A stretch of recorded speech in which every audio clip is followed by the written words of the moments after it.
In this video I talk about bugs in Total War recently, and how I believe they are actually helping the creative assembly and why, and how game developers could break their own games in future to abuse the system. Legend of Total War will be a big focus here because of his recent videos. Recently, Legend uploaded a few videos about broken elements in Total War games, which have gained a decent amount of traction. First, one being about how you can abuse diplomacy to get free resources from other factions in Total War Saga Troy. The second being about how OP chariots are in Troy, and the third being a bug in Warhammer 2 that basically cancels AI movement, hence being able to avoid those battles that you are going to lose. It's not the first time, however, that Legend has criticised broken things in Total War though, the most memorable being all the way back with the launch of Thrones of Britannia, and we all know how that ended. Even Legend himself says that he believes he really hurt initial sales of Thrones from his video alone. I do not doubt him there, as at that time that was big news. However, this time it is different. The game already has released, and in an odd turn of events, it seems his calling out of mistakes in-game is actually going to help the creative assembly. Before, with Thrones, the general mood was, this game is not good, here's why, I don't think most people will enjoy it. This hurt sales. However, now, with Warhammer 2 already being out and Troy already having its free time on the Epic Store from its launch, I doubt these two games are in for any big, unexpected sales. Meaning, first of all, he has not hurt them there in a drastic way. Instead, the mood here is, these games are broken. This is how you can cheese it and win. Go, play it and try it out for yourself, quick, before they remove it. This gets players on to play, using these exploits to gain an upper hand. This increases the amount of players that are going to be on, and so overall helps the creative assembly.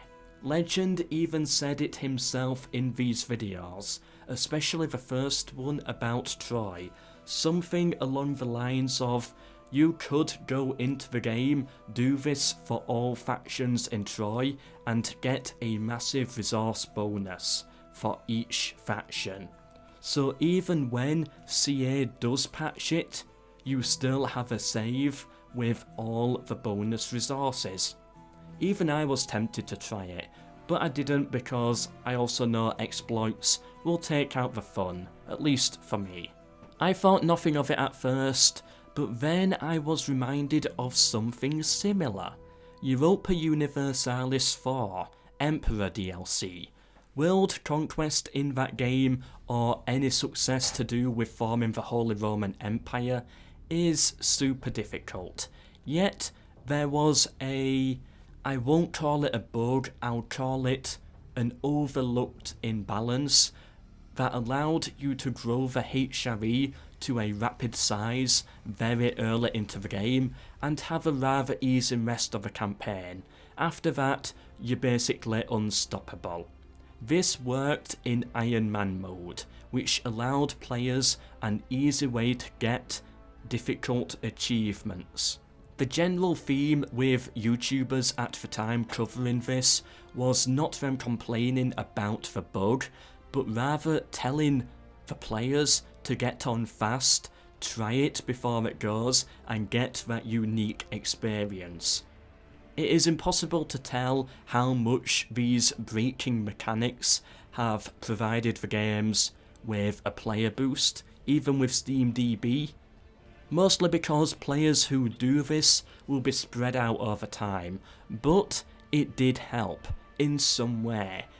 And the more that these people log on and play, even if they play the broken game, the more likely they are to come back when it is patched to start a new campaign, and that just snowballs and creates fans long term. These bugs seem a little too easy to fix though, too easy to foresee. Even Legend mentioned this, and the Paradox YouTubers mentioned this. Surely someone must have thought of these loopholes and checked. Maybe they did, but they did not fix it. Why? Because some bugs are like Rome 2's launch, that leave a scar on the company and future sales. And yet, other bugs are lighter. They get the players on to see it for themselves. Part of the all publicity is good publicity sort of ideology. Did the Creative Assembly and Paradox do these on purpose? I really doubt it. But could this be the next big problem in gaming? That is highly likely in my opinion. Purposefully developed bugs and loopholes in the code is going to get really interesting to see going forwards in my opinion. Are developers really going to start to do this? Anyway, that's all I have to say. I have been MELKOR and I do hope you have enjoyed, and I hope you learned something as well. Speaking of Legend, as I used him in this video, he has a 300 subscriber special coming up very soon, a 24-hour live stream on Saturday the 29th. Shouting it out because it's a charity stream that he's doing, so if, unlike me, you actually care about other people, check it out, who knows, you might enjoy it. Subscribe for more, share with anyone else you think could be interested, and until the next one, tomorrow's video, goodbye.